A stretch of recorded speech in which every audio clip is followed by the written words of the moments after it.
I'm Pastor Reed. Welcome to our midweek encouragement here at First Baptist Church of Olathe.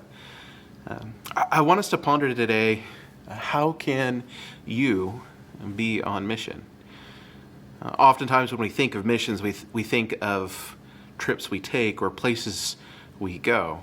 And in fact, last week we talked about the absolutely fantastic time I had as a kid in the youth group going on trips to Mexico, and how we have the opportunity to connect with our youth as we go on our mission trip this summer to the Moreau Children's Home.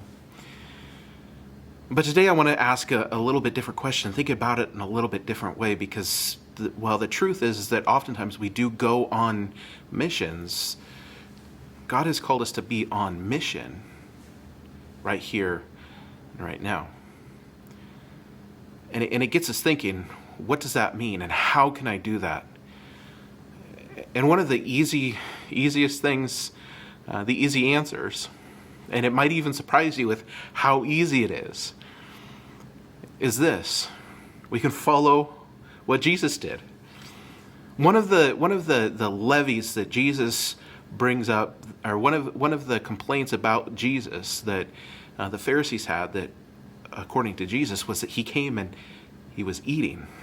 He was eating with people perhaps he shouldn't have been eating with. Luke 7:33 through 35 says, "For John the Baptist has come, eating no bread and drinking no wine, and you say he has a demon. The Son of Man," Jesus, "has come eating and drinking, and you say, look at him, a glutton and a drunkard, a friend of tax collectors and sinners. Yet wisdom is justified by all her children." And what he's saying to them is that I've come and I've spent time and eating and drinking with people all across the spectrum, and that there's fruit being born from that. And eating with people is a powerful thing. Sharing time, opening up our table, opening up our fellowship, eating with people is a powerful thing. When Kelsey and I lived in Pasadena, I was going to seminary, and she was finishing her undergraduate degree at Azusa Pacific University.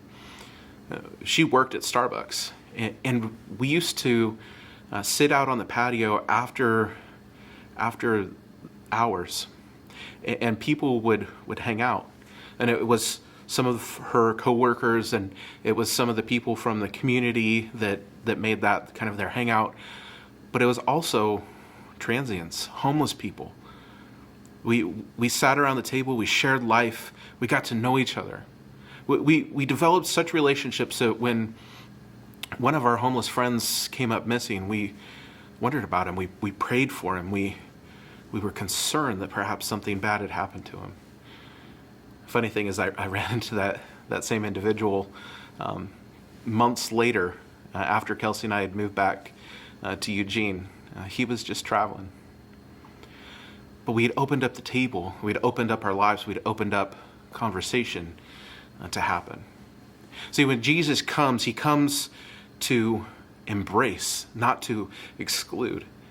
And how we know who we embrace and how we know who we exclude is really easy to see when we look at who's around our table. And so Jesus, he came and he ate with tax collectors, and he ate with sinners, and he dined with prostitutes. But there was a reason for that. There was a reason why he would do that. There was a reason why the Pharisees would be angry that he would do that, because Jesus came to set people free from their sins. And it happened around table. Well, perhaps the Pharisees wanted to hold people captive to the sins that they had committed while breaking the law. Jesus wanted to give people a new life, a new reality, a new understanding of who God was and who they were in light of him. He wanted to set them free, redeem them from their past, and give them a new identity and a new future. Well, the Pharisees were invested in making sure that everything stayed the way it was. The funny thing is that Luke tells us, Luke brings this story next in his gospel, And I just want to read it. It says this. One of the Pharisees asked Jesus to eat with him. So Jesus went into the Pharisee's house and sat at the table. A sinful woman in the town learned that Jesus was eating at the Pharisee's house.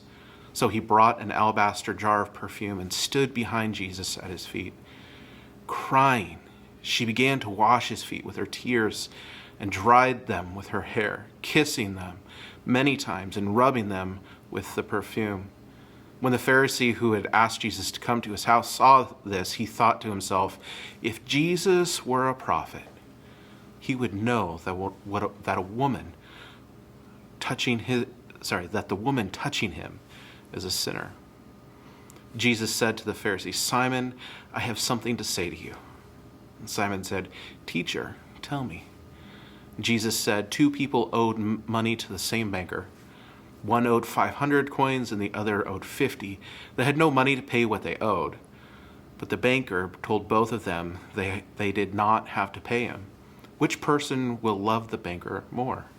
Simon the Pharisee answered, I think it would be the one who owed him the most money. Jesus said to Simon, You are right. Then Jesus turned toward the woman and said to Simon, Do you see this woman? When I came into your house, you gave me no water for my feet, but she washed my feet with her tears and dried them with her hair. You gave me no kiss of greeting, but she has been kissing my feet since I came in. You did not put oil on my head, but she poured perfume on my feet. I tell you that her many sins are forgiven, so she showed great love. But the person who is forgiven only a little will love only a little. Then Jesus said to her, Your sins are forgiven. The people sitting at the table began to say among themselves, Who is this who even forgives sins? Jesus said to the woman, Because you believed, you are saved from your sins. Go in peace.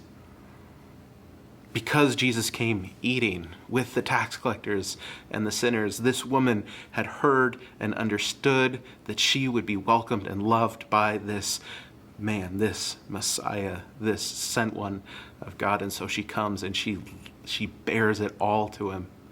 And she gives him all the praise and all the glory. And she's forgiven. And she's set free. And she gets to go in peace and shalom and wholeness. All because Jesus came eating. So what can you do? How can you be on mission?